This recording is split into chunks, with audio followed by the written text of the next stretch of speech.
Alright guys, you won't believe this, but everything you heard about Australia is actually true. So, we're in Australia. Wait a second, I need to fix the shot. Now that's better. Alright guys, we are in Australia, a wonderful country that gave the world Ugg boots, Wi-Fi and Hugh Jackman. It's the only country that's a whole continent and the only continent that doesn't have volcanoes. This country boasts tens of thousands of incredible beaches and extremely happy people. In this episode, we'll visit two of the largest Australian cities, Melbourne and Sydney, and try to figure out which one is better.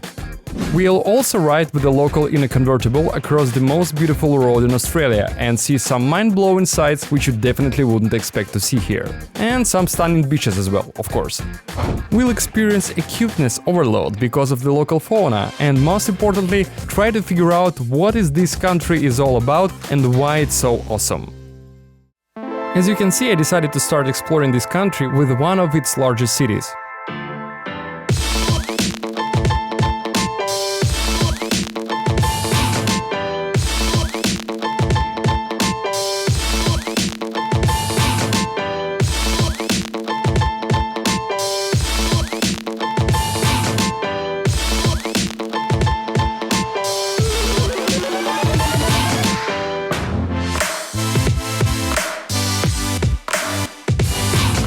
You know that I'm not the biggest fan of visiting cities during my trips, but Australia is a totally different case.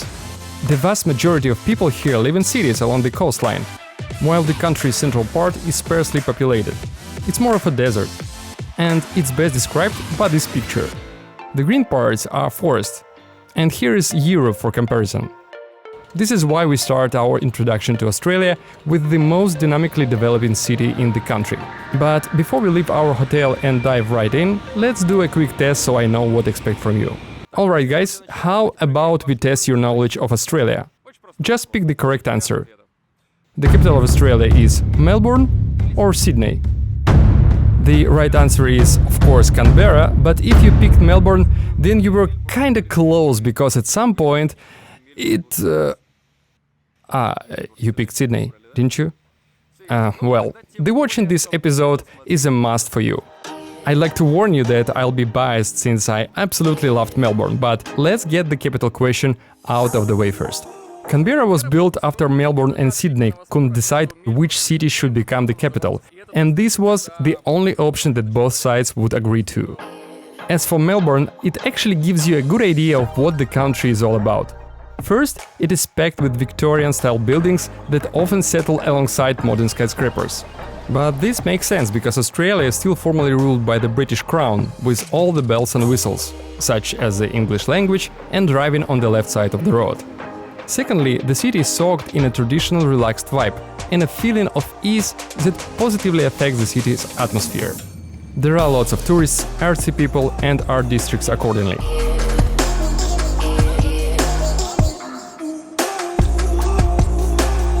The streets are nonetheless clean, there are fountains with drinking water, and even the local homeless people seem quite tidy here. He's sleeping on the street, there is no mess, his belongings aren't all over the place, and there's even a book right next to him. You might think that there has to be a reason for all of this, and you won't be completely wrong. And now I'll tell you Melbourne's main secret. The thing is, it was ranked at the world's most livable city, and not once, not twice, but 7 times in a row. 7. That's why I was very keen to find out what makes this city stand out from the rest so much that it suddenly gets ranked as the world's most livable city 7 times in a row. After 2 days of investigating and figuring things out in Melbourne, grab your notebooks guys and don't forget to compare it to your city.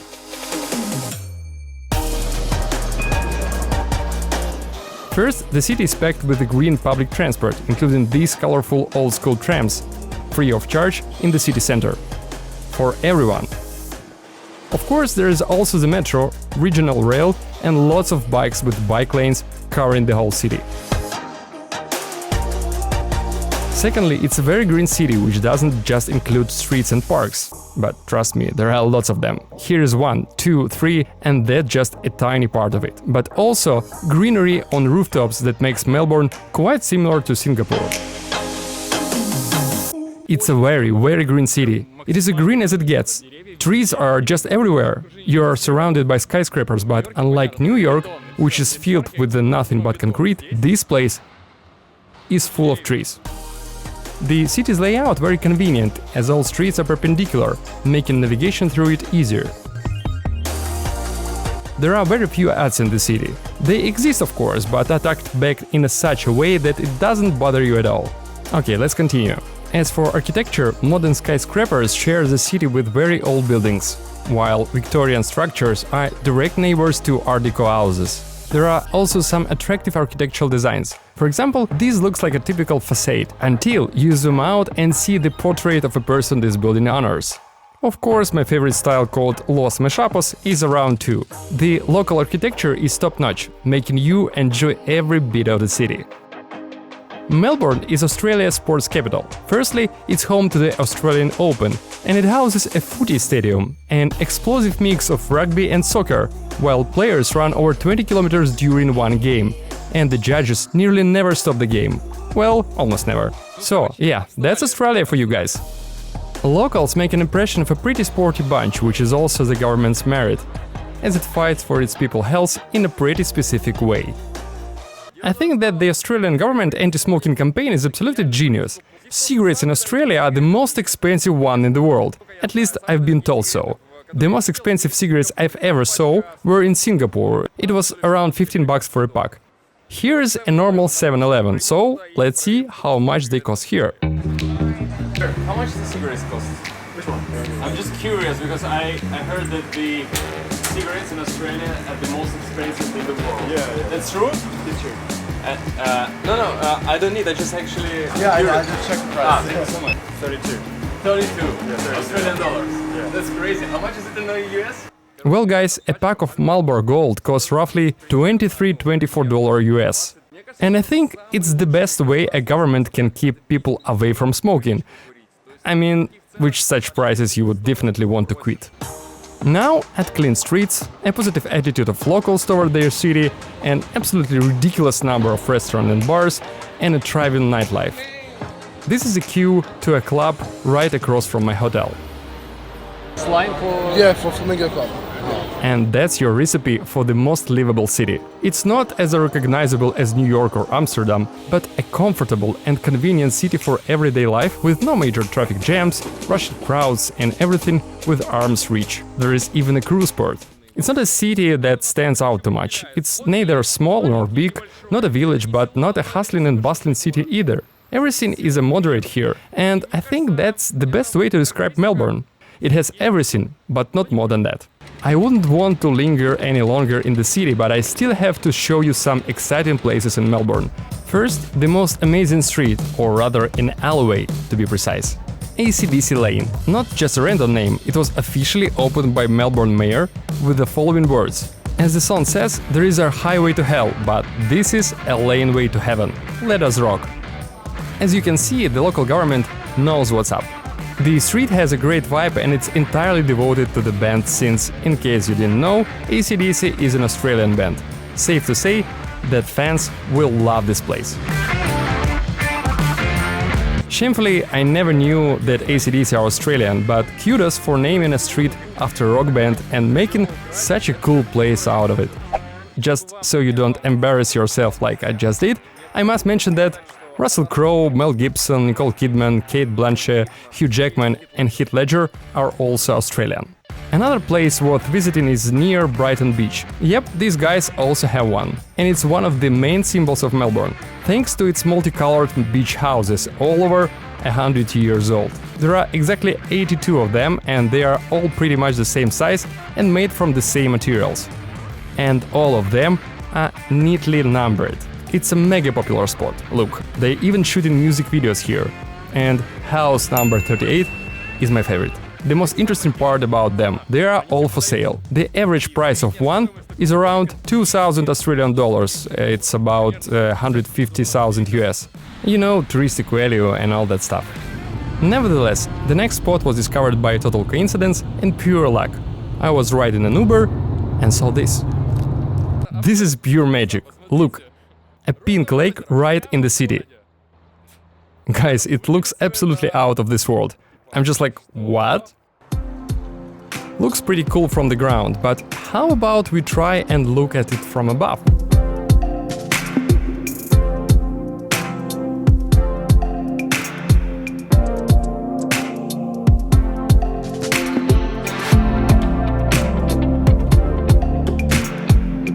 I'm sure if you take acid on a daily basis, such a sight won't blow your mind. But what's crazy is that this happened in just one day. Yesterday the color of the lake was still normal. There are a bunch of these lakes in Australia and I was actually planning to visit one, even though it's God knows where. But this one is right here. This must be pure luck. I also see a lot of locals who came here to take pictures, which means it's rare for them too. The reason for such a drastic color change is the heat and lack of precipitation. Unicellular algae grow at the bottom of the lake, which produce a red pigment under these conditions, making this lake look absolutely otherworldly or Photoshop from above. This happens quite rarely, only once a year on average, so I consider myself extremely lucky to have come across it. And you're living in Melbourne, yeah? Yeah, 15 years. 15 years you haven't seen such... Wow. A crucial thing you need to know about Melbourne and Australia, according to the actual locals. Melbourne's very multicultural. It's very multicultural as compared to other cities. It's got so many different cultures and we accept people from everywhere and It's basically because it's multicultural. multicultural. Yep. Thank you so much. No problem. Australia is a land of immigrants, which is evident by the people you see on the streets. Let's that sink in. 10 out of 12 people I spoke to on the street moved to Australia from another country. They weren't born here. There are over 200 different nationalities residing here, having families, and they all live next to each other without conflicts. Remarkable. There's even a bridge here that shows all the nationalities that ever visited and moved to Australia, including, of course, people from Ukraine, Kazakhstan, and other post-Soviet Union countries. I happened to be stopped by the police on the first day of my stay because I decided to do some drone footage near a building that later turned out to be a city hall. A city hall without columns? That's weird. One of the policemen was originally from Ukraine. Guys, thank you so much. It was a pleasure. You're a very nice person. I'm not showing your faces. Thank you. Thank you. Bye. Bye. Bye. Thank you. Okay. Добраніч. No matter where they are from, all these people are called Aussie, which mean Australians. Just like many of you, I have some friends in Australia and I plan to see them in the evening. But before that I decided to stop by the renowned St. Kilda Pier to check up on other migrants who have been living in Melbourne for over 100 years.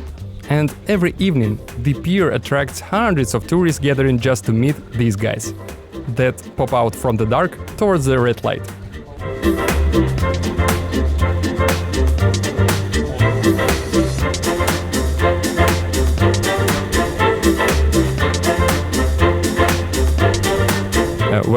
I didn't say anything because I was just laughing all the time. Aren't they just super cute and funny? The penguins are protected by the penguin police, which is made up of volunteers that manage the tourists, so they don't scare the animals and eliminate them in a red light. These so-called little penguins don't grow bigger than 40 centimeters and look absolutely tiny in real life. This Melbourne pier has been their nesting place for over 100 years, and now they're talking about something in their own language.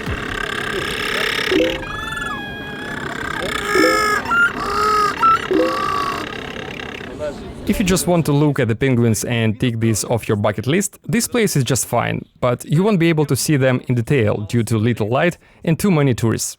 Nevertheless, there is an island nearby called Phillip Island. Sadly, I didn't visit it, but my friends did. In the evenings, there are actually masses of penguins walking around. That is what it looks like.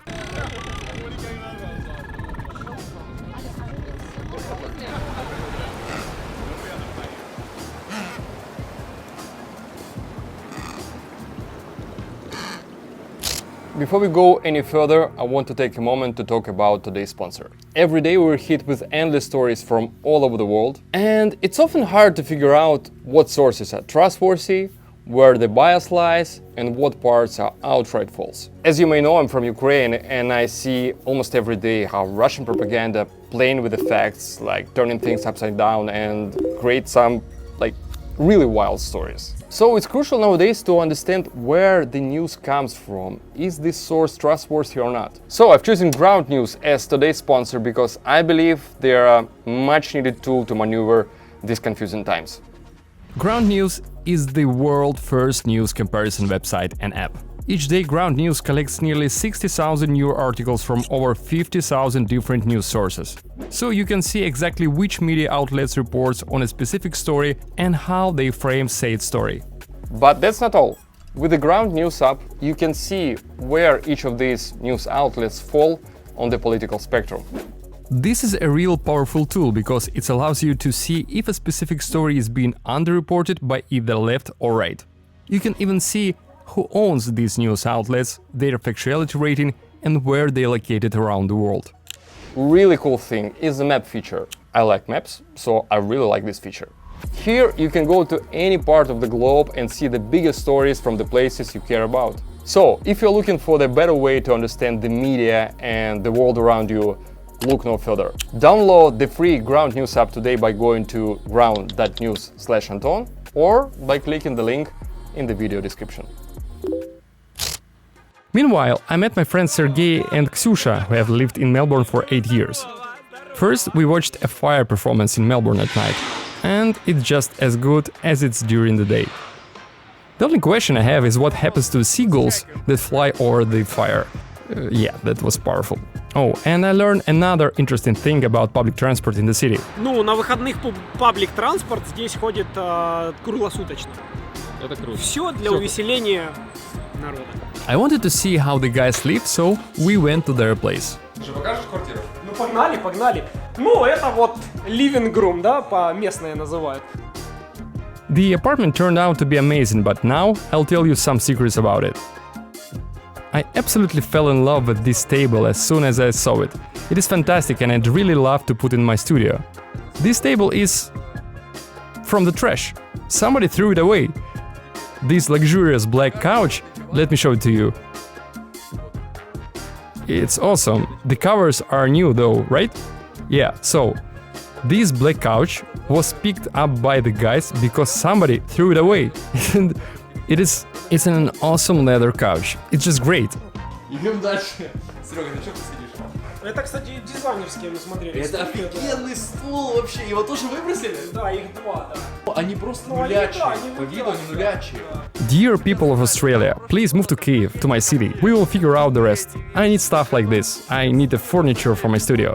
It's a totally normal thing for the locals to leave unwanted furniture on the street. I'm at the dumpest in case you didn't notice. People put their stuff here and hope that someone will pick it up. Otherwise, they'll have to pay it for being taken away. I never thought I would say this, but oh mate, you can find some solid stuff on the streets, eh? As always, talking to the locals gives you much more information than Wikipedia or Google. Чувак, а ты знал, что в Австралии легализована проституция? Нет. Ну так вот я тебе То говорю. есть можно легально поехать и... Да, есть просто, он так и называется, бордель.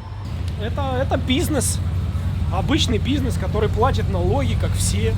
Sergey and Ksyusha live in a quiet and cozy district called Clayton, but I was more impressed by its inhabitants.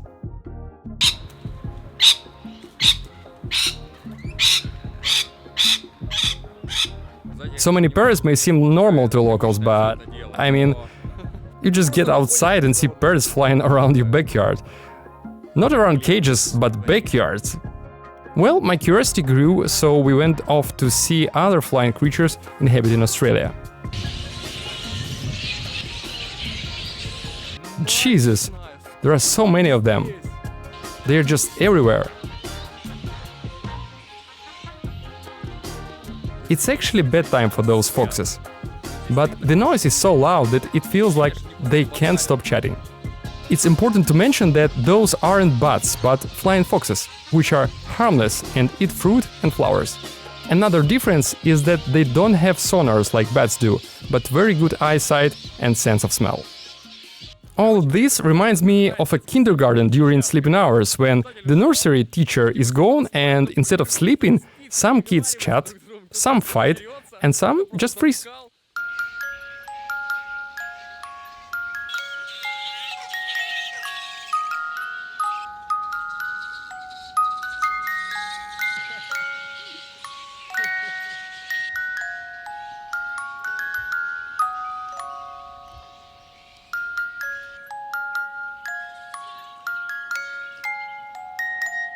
Although they somewhat resemble regular bats, just a bit bigger, my cuteness meter went off the charts.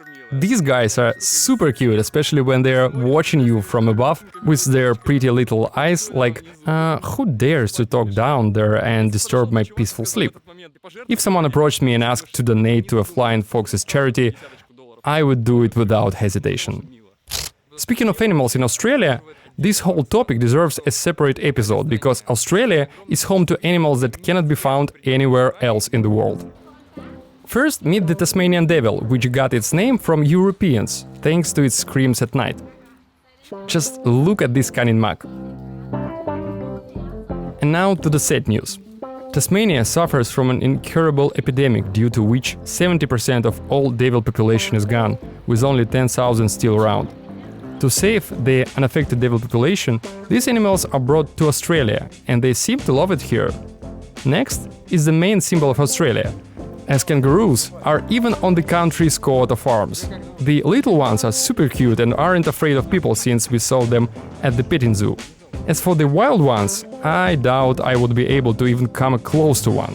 Kangaroos have very weak arms but extremely strong legs and tails that allow them to jump up to 3 meters in height and 8 meters in length.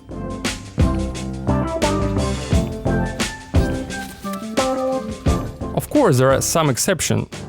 Just look at this buff dude. He's getting closer. He has to be a CrossFit champion in the kangaroo world. I wouldn't be surprised if he tried to mug you in an alleyway. See, you don't have to go to the gym to gain muscles. Or try jumping instead, just like this wallaby.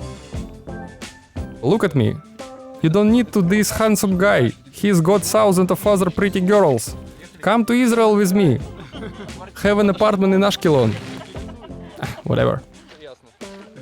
Kangaroos turn out to be quiet and peaceful creatures that don't mind getting pet, if we're in a petting zoo, of course. But in the wild, there were precedents when kangaroos even attacked dogs and people had to step in. I tried to fight one, but nothing happened. Just watch. He definitely didn't expect this. It's best to stick to just feeding them. And now, our main superstar and my personal spirit animal, the koalas. All that these guys do is eat and sleep. They do it in any position. Laying down, sitting down, hanging from a tree. I believe it's a great luck to see a koala move. But we got seriously lucky that day. Since koalas sleep around 20 hours a day, I think it's safe to say we can all relate to them. Koalas look just like us after a mad night out. While you can see some brain activity behind their sleepy eyes, they still move pretty slowly since they probably don't have much motivation to move around and feel a dire need for water. Well, koalas look like cute hangover bodies and smell just like them.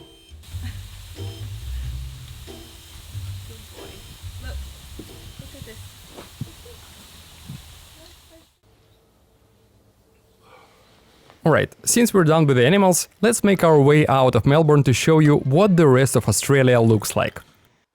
I told you a few times that our world is packed with the beautiful roads. Those that I filmed and remember well are Transfăgărășan in Romania and a small but beautiful road on the Faroe Islands. There is another lovely road near Melbourne. And those who compile any list of the most beautiful roads always include it in the top 10. It is called Great Ocean Road, and today Sergey and I plan to drive across it. You ready? Let's go!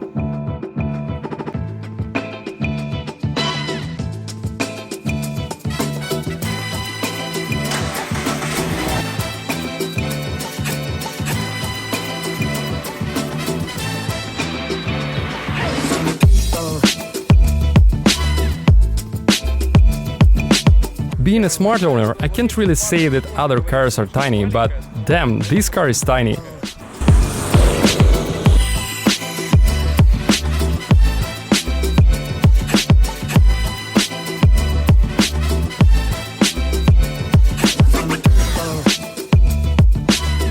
We are in Torquay, the world-famous town known for its surfing spots.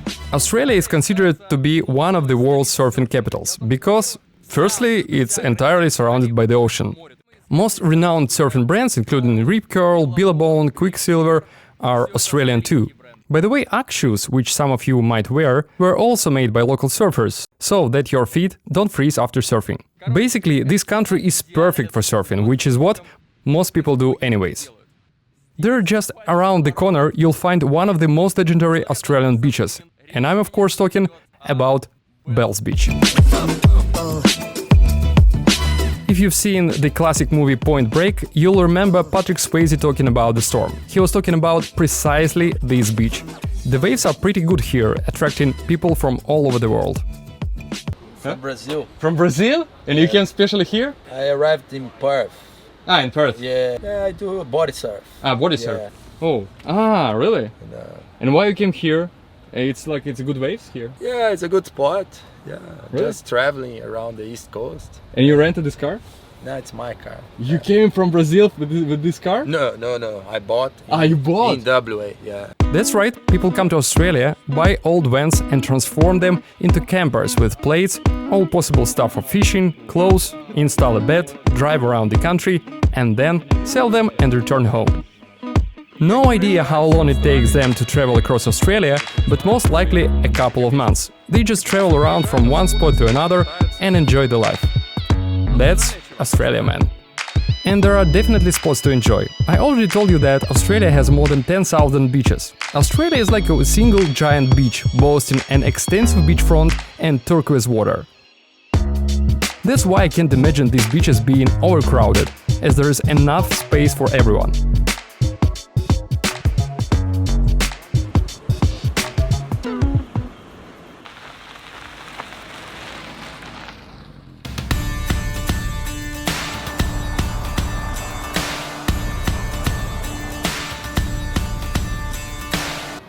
Shall we?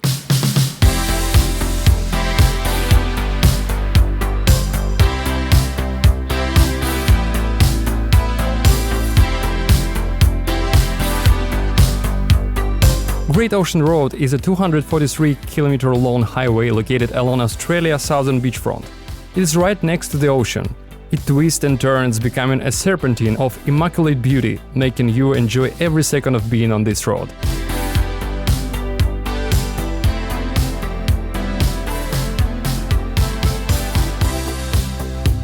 Some parts of the road go not only along the coastline but also linger into the rainforest. Great Ocean Road is quite diverse, but its main point is that it passes right next to one of the most prominent sites.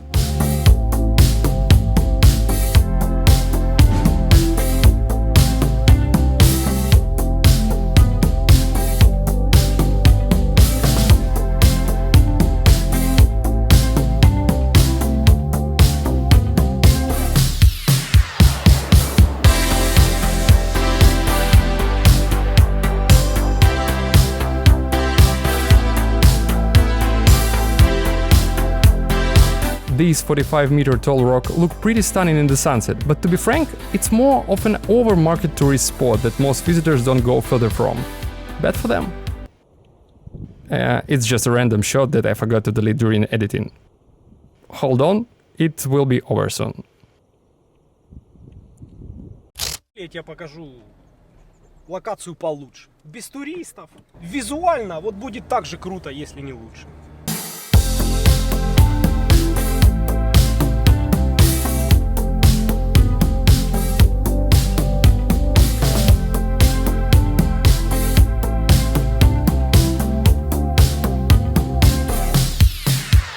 Overall, we found more beautiful spots which might not be as beautiful as the 12 Apostles.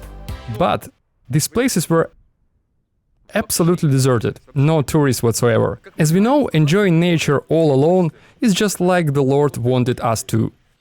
Somehow doing the same while being surrounded by people with cameras is just not as good. As you can see, we got pretty sunburned, especially me. But we decided to stop for a meal, and I saw... Yeah, I realized how to best describe this country. Everyone is super chill here. Not the same way it happens in Jamaica, where people just don't give a damn.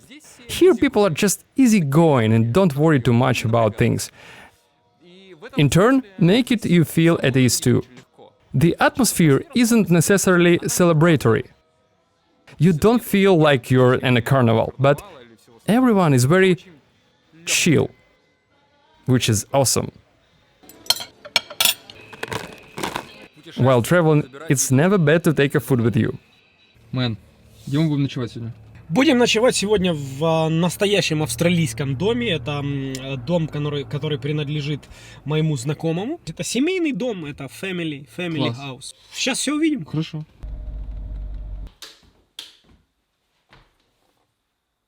Alright, this is what a typical Australian family house looks like. It has 2 levels and so many rooms that I think we didn't even see them all. The house belongs to Peter, Sergey's friend. Thanks, Peter. Really, thank you, bro. The morning in the house was just beautiful.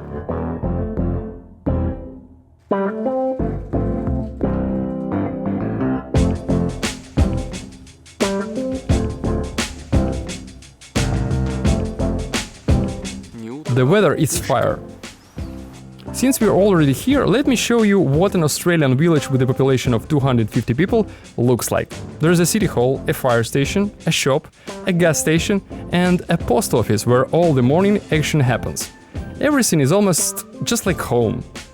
Peterborough was great, we didn't want to leave, but we had to, because I had a plane to catch. Guys, Melbourne is a great city, I mean, it is full of great people and I would love to stay here longer, but I'm flying in Sydney in an hour. We have to check it out as well.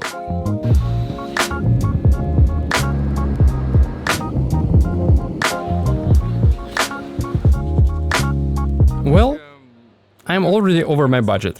I mean, you book a rental, right? The internet says it meant to cost around $100–150 per day. Then, upon arrival, it turns out that you have to pay a pickup fee, a drop-off fee, add insurance and road tax, and you end up paying not $150 but $300. It's not always like this, but that's how it is in Australia. Without gas, the car cost me around 250 Australian dollars, which is around 200 US. I hope it will be worth it.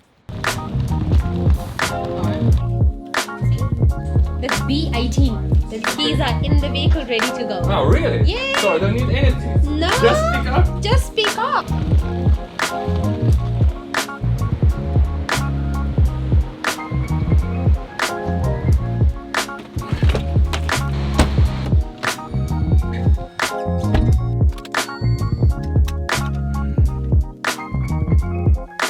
The first thing I have to get used to is that the blinker stalk is on the right, and because of my muscle memory, I keep turning my wipers on. Oh, come on! Compared to other countries that drive on the left side, what's good about Australia is that there are a lot of signs that constantly remind you about it. Like, dude, you gotta drive on the left. Look right while pulling out, not left. Well, hello Sydney.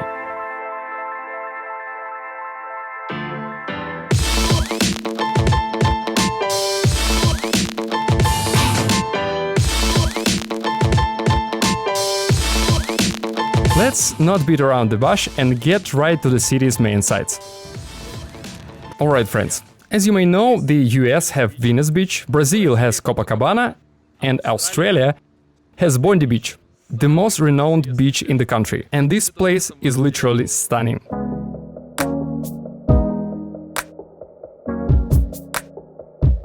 Bondi Beach is one of those places you must see and not just listen about. Oh, and it's better to look it from the ground instead of watching drone footage.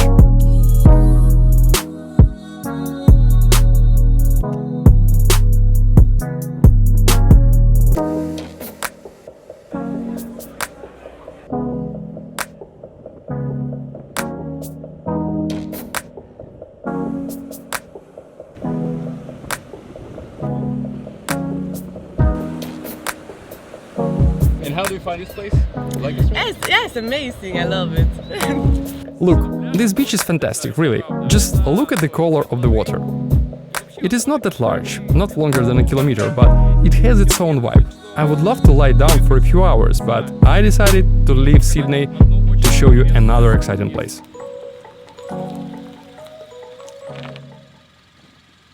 Even while pulling in, I noticed how beautiful and green everything is. I sure did not expect this.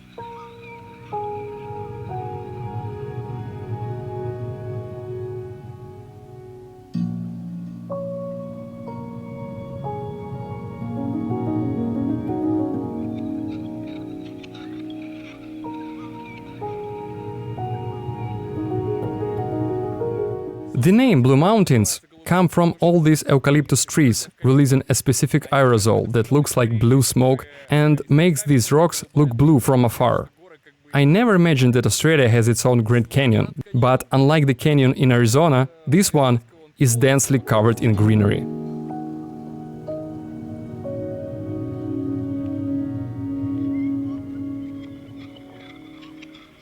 Jesus. Holy shit.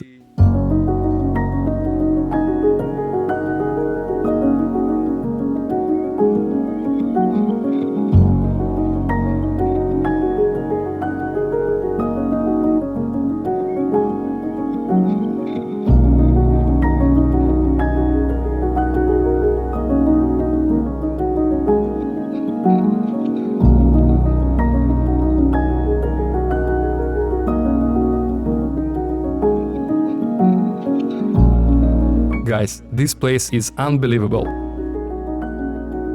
Let's be honest, who would have thought Australia has its own Grand Canyon just 2 hours away from Sydney? We usually associate this country with kangaroos and beaches, but these actual places go far beyond the typical stereotypes. I'll be honest, on some rare occasions I regret constantly filming and running all over the place, which is what I'm doing right now. I just want to pause everything and spend the whole day here. There is a hiking trail over there, a river that I could jump into. I would love to hike across this valley, which I'm sure is beautiful. But unfortunately, I only have an hour to enjoy this place. I have to keep going. This place is just stunning. It's a place where your goosebumps get goosebumps. Every dollar that I spent on renting a car was worth it. Every dollar. How beautiful. Before my final leg back to Sydney, I had to find a place to spend the night. And here it is, a 3.5-star motel by the road. Even though I really wanted to jump into a shower, but first, my traditional ritual.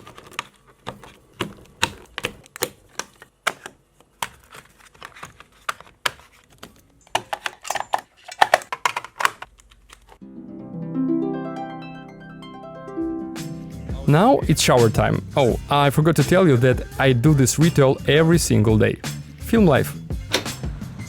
I woke up early in the morning, made my way to Sydney in a few hours, dropped off my car and went to the city. Just like Melbourne, Sydney turned out to be pretty cool too. But to be honest, I didn't see much of the city because I had a particular spot in mind. The Sydney Harbour, home to the main tourist attraction of the city and most likely the whole country.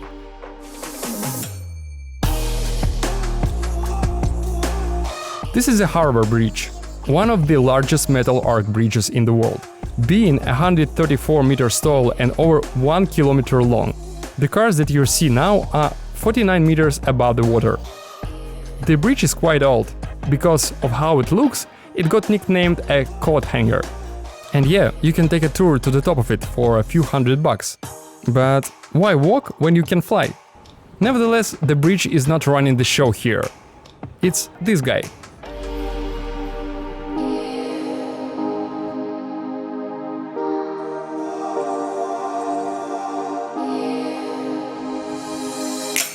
We're all quite used to this building from the outside, but how many of you have seen it from inside? Guys, an English tour cost me $40. Japanese and Korean tours cost $80, while Mandarin tours are $110.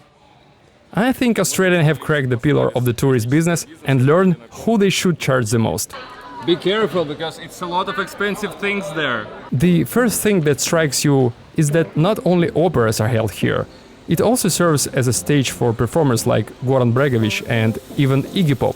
There are 5 or maybe even 6 concert halls, but the main thing, of course, the interior. It definitely doesn't look worse than it does on the outside. Firstly, there are no columns inside, which makes more room, while the whole structure is held together by concrete cables that add up to 350 kilometers in length. This building is a true engineering masterpiece, while the tours are disappointing, as filming the concert hall is strongly prohibited. I had to sneak my camera in. I think it's best to spend those $40 on an actual opera ticket, even the cheapest one, instead of a tour. Unfortunately though, there are no shows tonight, and tomorrow I'm leaving Sydney. Still, if you ever come to Sydney, do me a favor. Go see an actual performance and enjoy yourselves. Bottom line, the Opera House is what Melbourne is missing so much. Trust me, if only Melbourne had its own opera house or another building that's so famous, we would know about the city as much as we know about Sydney. That's why any city that plans to become a mecca for tourists absolutely needs one main attraction, like a postcard view for which it will be known. As for that famous Sydney postcard view, it's on the other side of the bay. To get there, we have to cross the bay on a ferry, and that's what I'm about to do.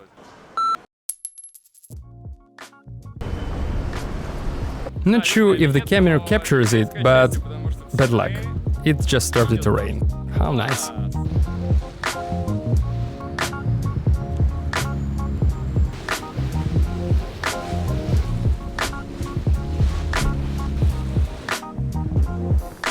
Right across the bay it's a very posh neighborhood with impressive houses that probably carry the names of their owners and our favorite expensive cars, of course. A private school that's right around the corner became a great opportunity to showcase the trends of Australian school fashion.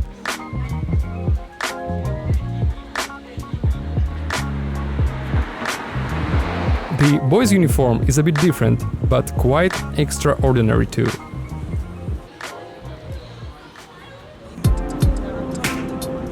My mood just got better, honestly. The view is fantastic, even despite the bad weather. The best part about it, though, is that the place was nearly empty, so I could just sit and take it all in.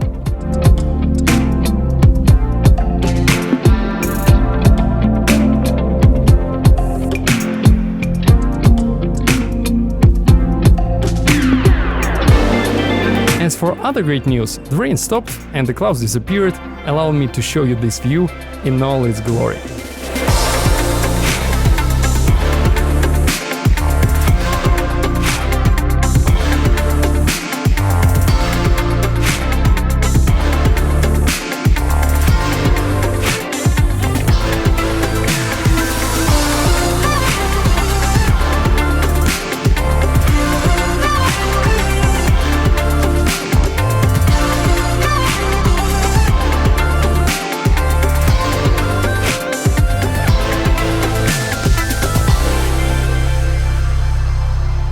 The last time I enjoyed an urban environment as much as this was when I visited Manhattan for the first time, just as I'm enjoying this right now.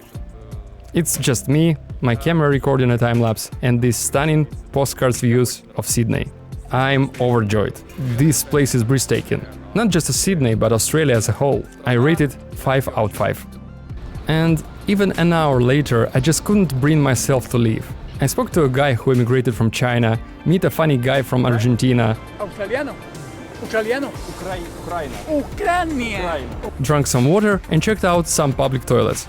Hold on, let me tell you more about this one. Please press button to close and lock door. Welcome to Exolute.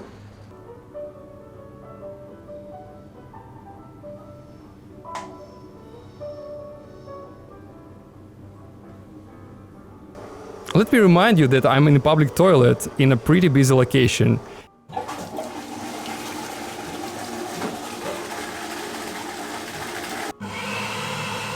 It may have only been a few minutes in the bathroom, but it is as if I've just had a peek into the future. Hopefully, our future will be similar to this one. After this phenomenal experience, I'm ready to share my thoughts about Australia. Well, to sum up everything about Australia, I honestly didn't expect anything like this. I mean, I was preparing myself and reading many things about it, but I just didn't expect to be this cool. Just like many others, I was influenced by stereotypes, the kangaroos, beaches, and the opera house. In reality, everything I saw through my trip went far beyond these three basic things. For a couple of days now, I've been thinking that Australia strongly reminds me of Israel, and I can explain why. Both of these countries were built by immigrants and are populated by immigrants. Every person I asked today came here from another country. Immigrants will work hard. They are ready to put their heart and soul into building something. They are usually highly motivated, and just look what they've made. It's an amazing country, really. For me, Australia is a country that not only lived up to my expectations, but exceeded all of them. I definitely got more than I expected. Thanks for watching and travel more, as it's definitely worth it.